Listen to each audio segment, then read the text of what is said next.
क्या बवाल हो गया। अधीर रंजन चौधरी कह रहे हैं कि जो प्रियम्बल है, जो संविधान सौंपा गया नई प्रति, उसमें सोशलिस्ट सेकुलर शब्द को हटा दिया गया है। अब ये अगर है नहीं है हमें नहीं पता इसके तथ्य, लेकिन यही आरोप टीएमसी की तरफ से भी लगाया गया। ये नया बवाल शुरू हो गया सोशलिस्ट सेकुलर शब्द को लेकर। ये 76 में ऐड किया गया था अमेंडमेंट के जरिए। ये आपातकाल के समय इंदिरा गांधी जी ने जो संशोधन किए थे उनमें से एक है। और मुझे लगता है, क्योंकि अभी मैंने वो देखा नहीं है, लेकिन अगर अधीर रंजन चौधरी कह रहे हैं तो झूठ तो नहीं बोलेंगे। टीएमसी भी कह रही है, टीएमसी भी कह रही है। तो मुझे लगता है कि संविधान की मूल प्रति सभी सांसदों को दी गई, और अगर मूल प्रति की बात करेंगे तो जो प्रस्तावना है, प्रियम्बल है, वो सोशलिस्ट और सेकुलर के बिना है। अब सवाल ये है कि क्या सरकार इससे आगे सोच रही है? क्या सरकार, क्योंकि इसको आप अगर प्रियम्बल चेंज करना चाहते हैं तो आपको संविधान में फिर से संशोधन लाना पड़ेगा। तो 128वें के बाद क्या 129वें की तैयारी है? ये क्या होने वाला है? और अगर ये होगा तो इससे बड़ी खबर कोई नहीं होगी। मुझे लगता है कि सरकार ने अभी संविधान की मूल प्रति दी है, शायद ये वाटर टेस्टिंग होगी अगर विपक्ष इस पर मूल प्रति के प्रियम्बल में सोशलिस्ट मूल प्रति में कहीं नहीं है। जो संविधान में मूल प्रति रखी हुई, जो संविधान सभा से पास हुई थी, उसमें सोशलिस्ट और सेकुलर नहीं। लेकिन बाकी सभी सांसदों जो कह रहे हैं कि सबको जो दिया गया उसमें नहीं है। नहीं, तो अगर मूल प्रति आप दे रहे हैं तो उसमें कैसे होगा? ये तो संशोधन के बाद आई हुई सबसे बड़ा हमला है ये। हाँ जी, ये इस संविधान के ऊपर सबसे बड़ा हमला है। हमला होने तो दीजिए। आप बच्चा नहीं पैदा होता मुंडन पहले कराते हैं आप। अभी कहाँ हो गया हमला? नहीं, जब प्रस्तावना में आप आखिर कैसे आप समाजवादी शब्द को हटा रहे हैं, कैसे आप कहाँ हटाया? कहाँ हटाया? जब अभी पता नहीं है, अभी कंफर्म है उसमें नहीं है। इसका मतलब है कि अगर आपने सोशलिस्ट शब्द को हटाया है तो क्या अडानी जी के दबाव में हटाया है सोशलिस्ट शब्द? दबाव में है। अडानी जी के दबाव में हटाया। अडानी फोबिया है आप लोगों को। बिल्कुल, अगर ये चीजें हमारे संविधान में बिना संशोधन के कैसे? मैं ये नहीं समझ पा रहा हूँ। जैसे ही कोई कहता है संविधान पर हमला, क्या संशोधन संविधान पर हमला होते हैं? कॉन्स्टिट्यूशनल दायरा ये कहता है, संविधान सभा की बहस में कहा कई अनुत्तरित प्रश्न हैं जिनको संविधान सभा में हल नहीं किया जा सका। जब जनप्रतिनिधि आगे आ रहे हैं तो वो तय करेंगे ना कि कौन कौन सा संशोधन होगा। सदन में ही तो क्या आप सिर्फ विरोध करने के लिए विरोध करते हैं? नहीं, बिल्कुल विरोध करने के लिए विरोध नहीं करता हूँ। सेकुलरिज्म शब्द को लेकर मैं एक चीज बता दूं, 1973 में केशवानंद भारती का मामला था, 13 सदस्यीय संविधान पीठ, और स्वतंत्र भारत का सबसे बड़ा संविधान पीठ था मैडम वो। और उसमें बेसिक स्ट्रक्चर की घोषणा की गई थी और सेकुलरिज्म को बेसिक स्ट्रक्चर का हिस्सा बताया गया। की बात अभी कहाँ ले गए आप? मैं चूंकि सेकुलरिज्म शब्द को अगर प्रस्तावना से हटाया गया है यहाँ पे, तो इसका मतलब है, सोचिए ये बेसिक स्ट्रक्चर कैसे कह रहे हैं? ये कैसे कह रहे हैं हटाया गया? कैसे हटाया? आप कैसे, किस बिना पे कह रहे हैं हटाया गया? आखिर क्यों सांसदों को नए संसद भवन में, अरे जो वर्तमान में संविधान है वो बांट लेगा? शिखा जी से रिएक्शन ले लेते। मेरे को लगता है ये सब मुद्दे से भटकाने की कोशिश हो रही है। मुद्दा आज ये है कि महिला का जो सशक्तिकरण हो रहा है, क्या उसमें आपकी पार्टी हामी भर रही है कि नहीं भर रही? आपके नेता अभी बोलेंगी, पता चल जाएगा। 24 में चुनाव है, 23 में ले आए आप लोग भी। आप लोग भी 9 साल लग गए, 24 में चुनाव है, 23 में ले आए। और ये सब, ये आज के दिन में, ये जो अधीर रंजन जी ने कल भी तो था उनके पास, ये जो बातें कर रहे हैं ना, ये सिर्फ इसीलिए कि उनको आज ये लगता है कि देश की आधी आबादी प्रधानमंत्री मोदी जी को, क्योंकि बार बार कल से अभिनंदन कर रही है, उनको धन्यवाद दे रही है, उनको क्रेडिट देगी जनता जो आधी आबादी की है। तो शायद इसी बात से ये मुद्दा भटकाने के लिए सब बातें हैं। ओरिजिनल कॉपी में हुआ ये संविधान की। सोनिया गांधी ने लेटर लिखा, राहुल गांधी ने भी 2018 में लेटर लिखा, राजीव गांधी का भी जिक्र कीजिए, आप थोड़ा क्रेडिट हमें भी दीजिए। वो बात देखिए, क्रेडिट लेने का तो उनके पास पूरा मौका था। 1 साल नहीं, 2 साल नहीं, 25, 30, 40, 45 साल थे, 65 साल उन्होंने राज किया इस देश में। तब क्यों नहीं ध्यान आया? और 2010 में जब आपके पास एकदम साफ मौका था कि आपने राज्यसभा से पास करा लिया था और लोकसभा में रह गया था, आपके पास तो क्या दिक्कत? वो कह रहे हैं कि फिर डिलिमिटेशन परिसीमन क्यों रखा?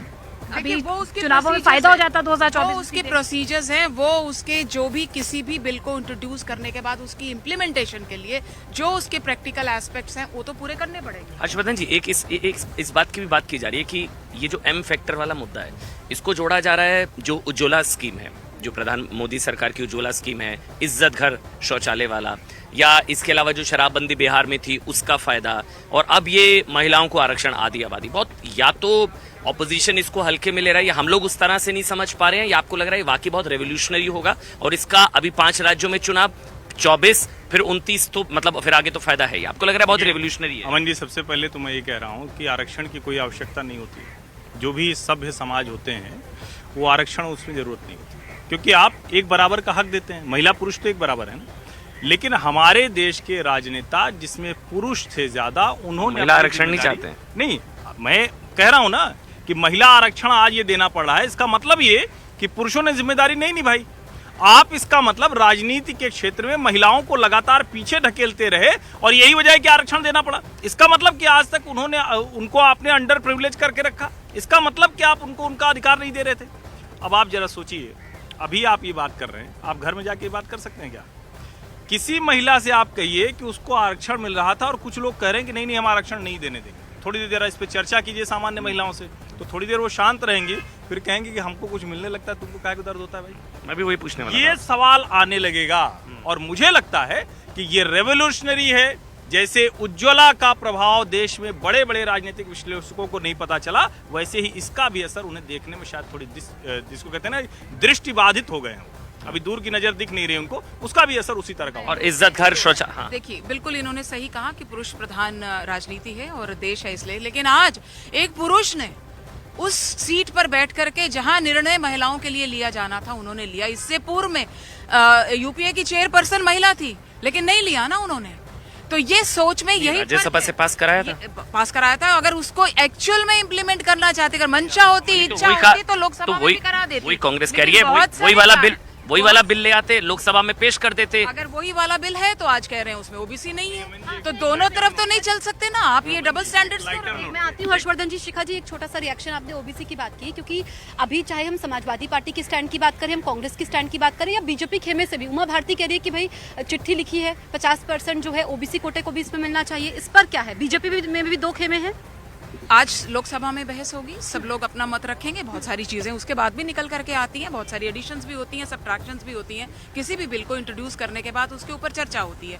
उमा भारती जी का अपना मत हो सकता है, उन्होंने अपनी बात रखी है। ओबीसी पर क्या है? मैंने ये कहा ना, उन्होंने अपनी बात रखी है, सबको अपनी बात कहने का, इसीलिए तो सदन के पटल पे आया है वो, कि आज उस पे ऊपर चर्चा होगी।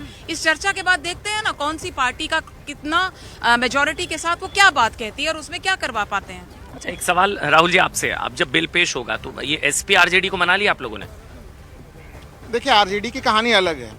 अगर मैं कह रहा हूं कि इसमें आप दो चीजों का संशोधन कम से कम सरकार कर दे कि जनगणना का मामला हटा दे। एसपी आरजेडी को मना लिया है, एसपी आरजेडी को मना लिया। आरजेडी अगर नहीं भी माने, बिल तो नहीं फाड़े, फिर से सुरेंद्र यादव जैसा कोई नेता बिल तो नहीं फाड़ेगा ना? अगर 2010 जैसा विधेयक होगा कांग्रेस समर्थन करेगी, लेकिन नारी शक्ति वंदन नाम आप रख रहे हैं, नाम तो इतना अच्छा प्यारा सा नाम रखा है, लेकिन यही है कि भारतीय जनता पार्टी पैकेजिंग करती है। नहीं, दिक्कत क्या है आपको? परेशानी क्या है? नहीं, परेशानी ये है कि ये अंदर में तो कुछ है ही नहीं ना। क्या दिक्कत है? नारी शक्ति शब्द से क्या दिक्कत है मुझे आपको? नारी शक्ति शब्द से दिक्कत नहीं है, नाम तो बहुत अच्छा है। हाँ। लेकिन जो चीज 2039 तक 2039 तक लागू ही नहीं होना। किस बिना पे 2039 कह रहे हैं? मैं एकदम सीधे सीधे देखिए, यहाँ पे है, यहाँ पे हर्षवर्धन जी हैं। राहुल जी छोड़िए ना, पॉइंट पर आते हैं। नहीं, आरजेडी, एक मिनट रुकिए ना, आरजेडी एसपी को मना लेंगे आप?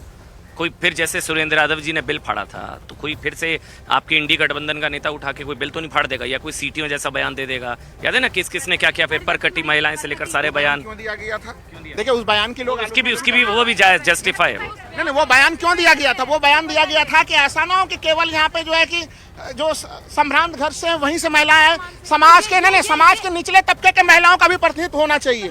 क्यों उनके वहाँ से भाई आपने कितना, फिर से डिम्पल यादव भी तो आती है लोकसभा में।